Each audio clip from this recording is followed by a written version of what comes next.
showcased what Toyota could do and what Japan could do at that time. Hello, this is BJ from Hearns Hobbies, and I'm going to be looking at this particular kit today. This is the Toyota 2000 GT in 1:24 scale by Hasegawa. Now, the Toyota 2000 GT was quite a departure from Toyota's regular types of designs. It was considered to be actually Japan's first supercar. So let's have a look at the front of the box here from the top. Now, what you see here looks like a photograph of the actual car, but this is actually a photo of the model that's been built. Now, you see here, this is Toyota 2000 GT, metal engine details. This is part of the collector's high grade series. Now, Hasegawa don't often make series of models like this, including white metal parts and other photo etch bits, which makes this a pretty special kit. Now, you can get this as a more standard type curbside kit, but it's quite remarkable how, I guess, detailed and intricate this particular kit is. Now, if we look at the side, this will show you the actual engine detail here after it's been completed. And these are all the extra multimedia parts which are supplied. So you have a fret of photo etch, you got some cabling, all white metal cast details for the engine, some resin parts for the interior, and then there's this, what do you call that? I guess that's the bonnet interior. It's either the sound absorbency or that sort of material backing. Okay, so let's have a look inside the kit and we'll see what it's all about. Okay, so we've got a couple of bags of bits. We've got the instructions here for part of it.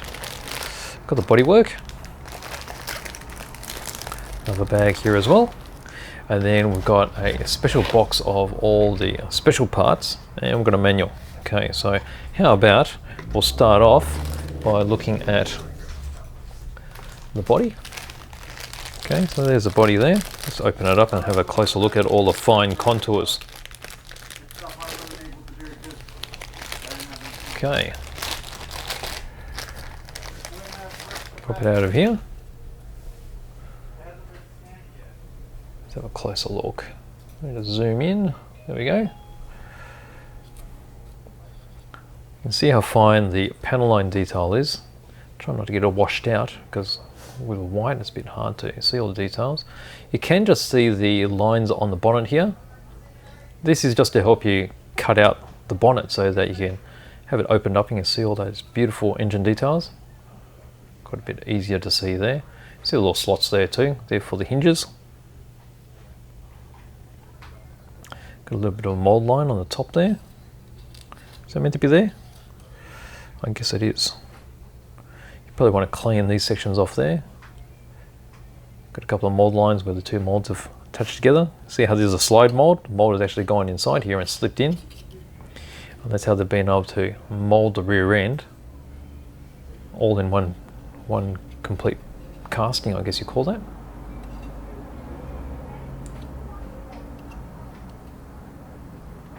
Very sleek design.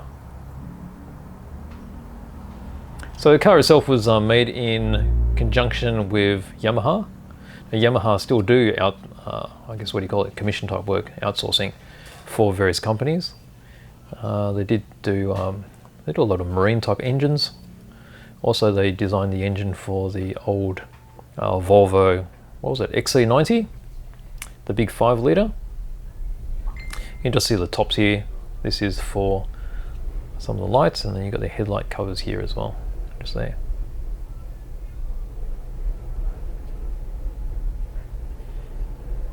Got these lines here. It's quite common on sports cars. I guess it serves two purposes. It's got an aesthetic to it, and it also helps to strengthen the roof, makes it stiffer. All right, so there's the bodywork, really nice, crisp, as you expect from a Hasegawa kit. Super clean, really nice shape. Love that silhouette. Okay, let's move on to, let's see, let's have a look at this big bag of bits here. Let me just get my trusty scissors. Let's cut this open here.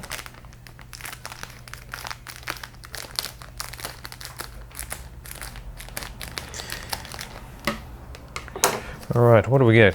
Well, you can easily see there's a bit of chrome parts that are sitting on the top here.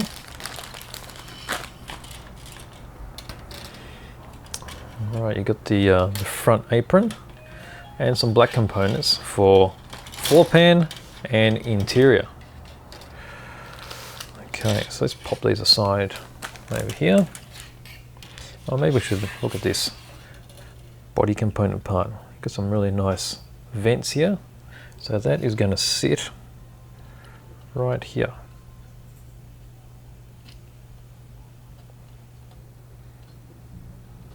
Very nice. And just from a quick look at it, I mean the panel fit looks pretty good too. Okay, so there you go. Let me just zoom in on here. You'll be able to see some of these vents, how well they've been molded. Just get some of the shadow going through there. There you go. You can see some of the rivet detail there on the bottom as well. And that's from a section that you're not really going to see unless you picked up the car and had a look on the bottom. Nice touches. Okay, so what have we got here? We've got quite a large section of chrome here. I guess there would be a lot of chrome on a classical car like this. We've got the front headlight buckets. You've got the rear taillight buckets. You've got the disc brakes, wheels all across here. What's this section here? These are, I don't know. Oh, these are before the some sort of headlights still. I think they look like reflectors. You've got the rear vision mirrors, windshield wipers, bumpers, and you've got the registration plates. Now let's have a closer look at this.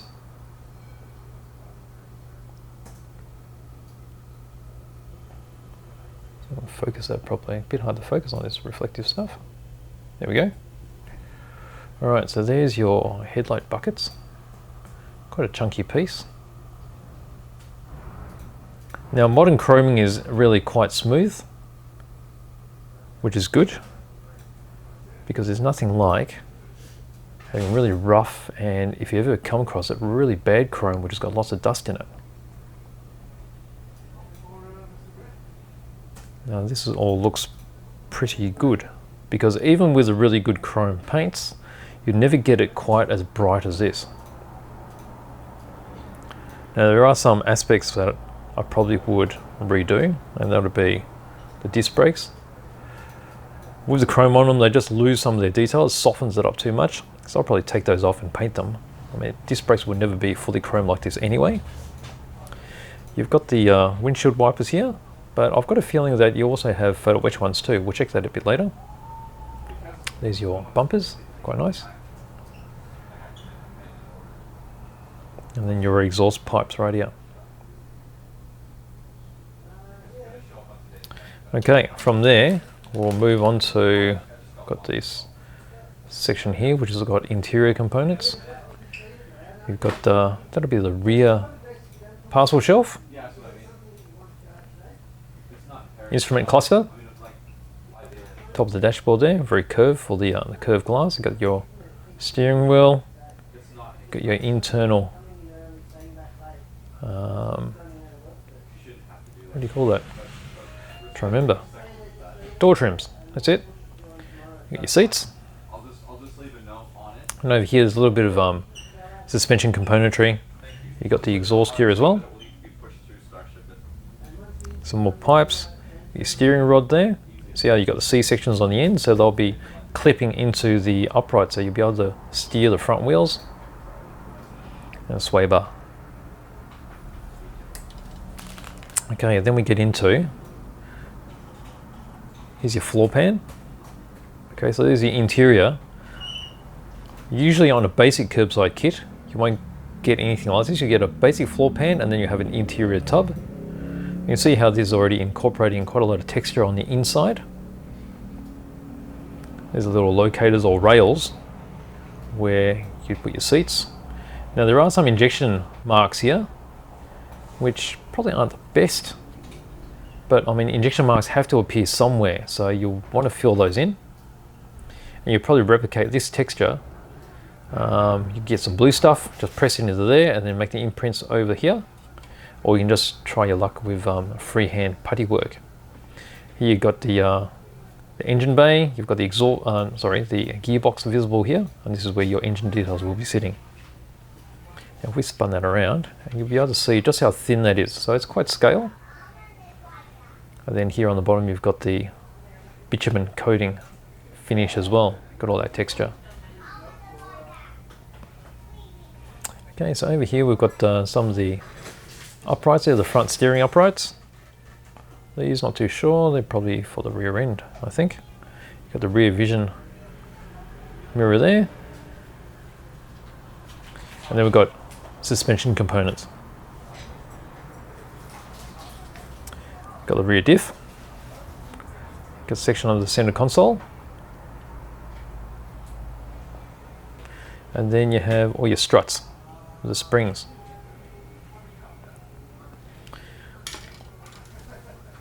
Okay, so that's the major components, and then we've got another bag here. This has got the tires and a lot of clear parts.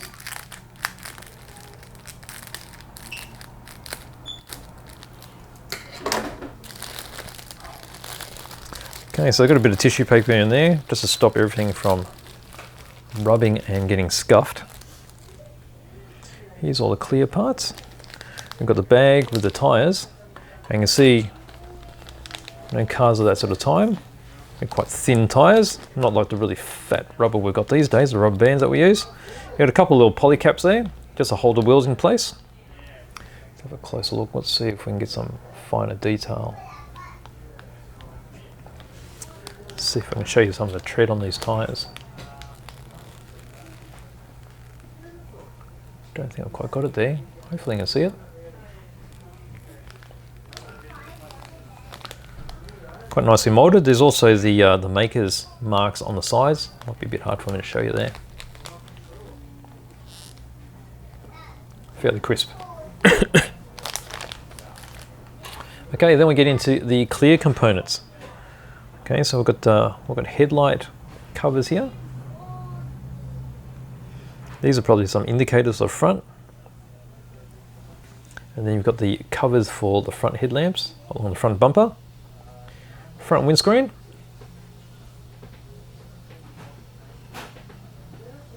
And then you've got your rear glass, which is all attached to your side glass as well.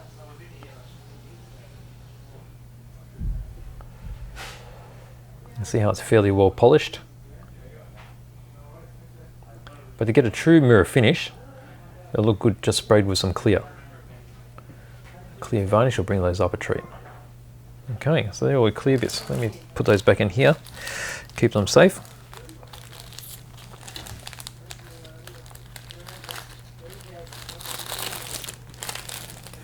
Okay, and then we're going to look in this very special box here.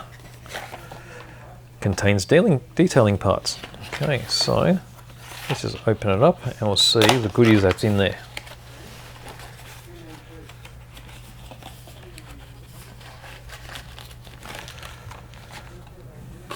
Okay, I think that's everything. Now because these parts are so special, I'm not going to be opening any of these bags. So we'll just try and see all the detail within each one. And there's quite a few here. Wow, look at all that. That's just detailing parts. Okay, so I've got some decals. It's got the wood grain finish on it. Photo etch. I've got white metal in engine components. And then there's a bag of resin of all sorts of bits. And that's probably all of the this is the inside of the engine bay. And Hasegawa, just like their resin figures, I mean this resin is molded very cleanly, so is white metal actually. Okay, let's zoom in and have a closer look at some of this stuff. All right, let's start off with decals.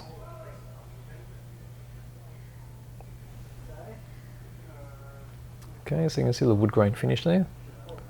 Where's the focus? Can't see what the focus is. There we go. So it's got a very orange walnut finish.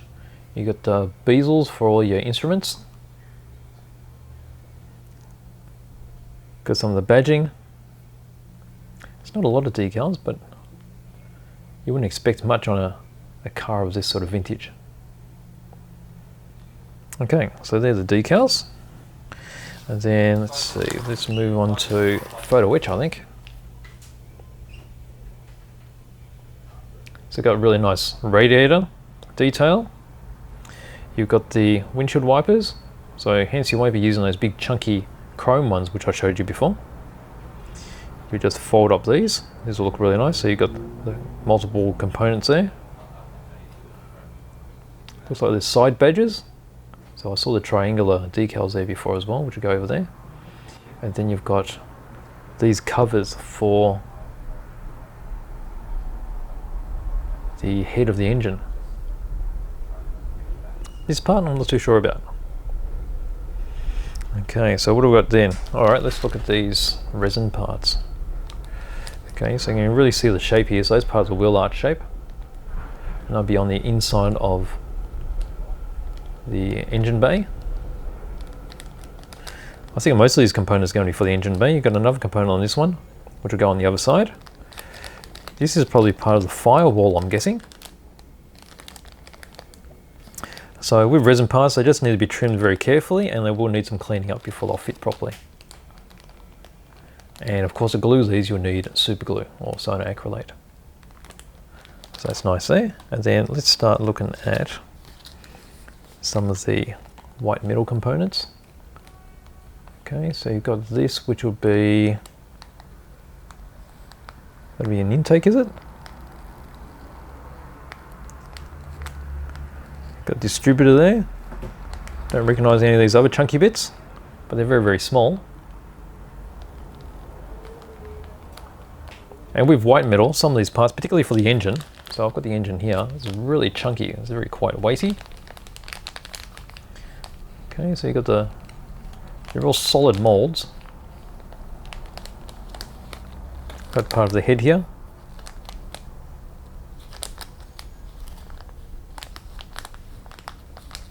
And there's the top. So this is where the two photo etched parts will be going across here with the emblems. Really nice. And just to get these finished off, these will probably be, what is it, it's black. So you'd prime this in metal primer, paint it black, and then you could probably carefully rub it back on certain areas just to get the silver to come through. And then we've got the radiator over here. These are actually probably extractors looking at these. There's your radiator. So a bit of photo etch across the front there will give the mesh effect. You've got your belt across here and pulleys. And what are they? A couple of carbies, I think.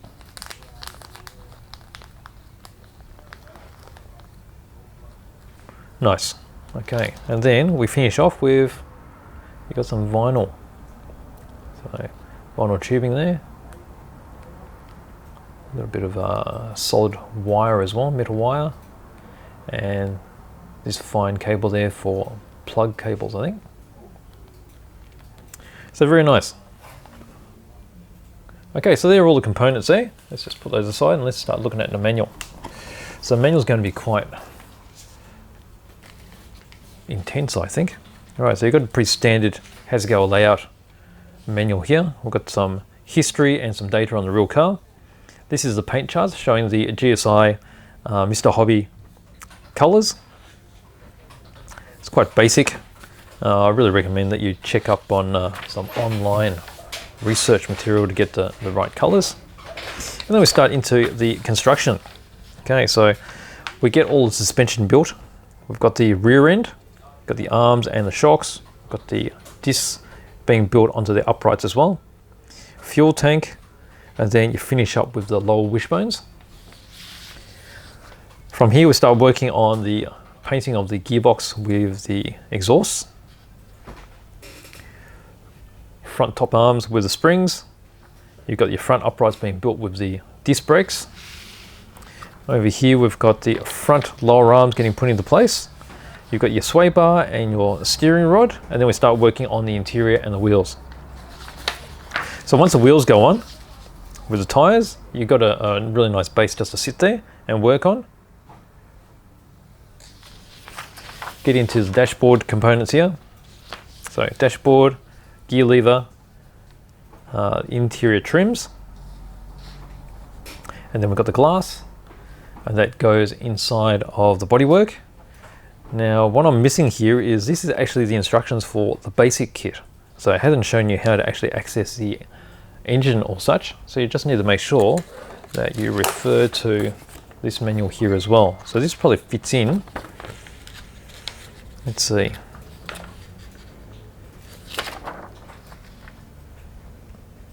Actually fits in around about where I am here. Okay, so as we open it up, we've got a color chart across here. This is the assembly of the actual engine with the wiring, the wiring loom. You have the extractors, and then these are all the resin components which are made for the interior of the engine bay. And then that is basically dropped into your sub-assembly for the floor pan. And that's where you start getting to the bodywork. And rather than going on with the bodywork here, we actually have to cut quite a few components. Actually, did I miss something here? Oh, there we go. Oh, I forgot to, this is a photo etch on the back of here. This has actually got that shaped insert for the bonnet. It's just reminded me over here. So this is where it's fit inside. You just have to carefully cut out the bonnet. This is the hinge mechanism. It's glued into place, and then you put the backing onto the bonnet. And then from there, we've got a few more extra bits. You've got the front end of all the photo etch going onto the radiator on both sides. And then you have that fit into the front end. And then you have instructions here on how to fold the windscreen wipers. The windscreen wipers getting glued on. Got your side panels. And that's it for the additional instructions for the collector's version. And then we continue on here where we've got all the different markings. You've got the rear tail lights, various holes that need to be opened up. Now they probably haven't been opened up because there is a racing version of this as well. So that would have been blank, but for this particular version, you need to open them all up to have all the bumpers and such attached. Continues on the other side. We've got the engine already mounted in there. You won't see it here because that's a curbside version. You click on the bodywork and then you start attaching the rest of the front end. And then you have all the markings here. Okay, so from the looks of it, this is actually there should be a set of, oh there you go, I should have looked on the back of this too. There's some chromed self-adhesive photo etch, I guess you'll call it. So you have the mirrors for the rear vision mirrors and also for the side panels. Okay, so you just need to be very careful when you're applying those. And then you have where all the decals go, okay, and the painting. Here's your legend of all the parts. So there are some components that you're not going to be using because you either have white metal parts or photo etch parts to replace it. But once you've gone through all that, which is, wow, for a nice compact little car like this, it's going to be jam-packed full of detail.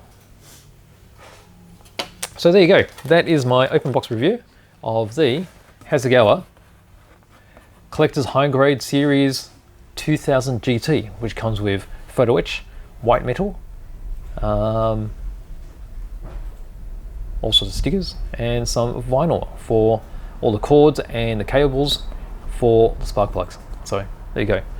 Very classic car. I should also mention that this is a car that was also in a James Bond movie of You Only Live Twice. So that was filmed in Japan, and that was probably one of the most famous uses of product placement. They actually had a 2000 GT, but because Sean Connery was very tall, they made two very special versions which were convertibles, and they were designed because his head wouldn't have fit within inside. And as it happened, the movie, Sean Connery doesn't actually drive the car anyway, but it showcased what Toyota could do and what Japan could do at that time, which was 1967. So there you go. That is my open box review of the Toyota 2000 GT in 1/24 scale. Thank you for watching.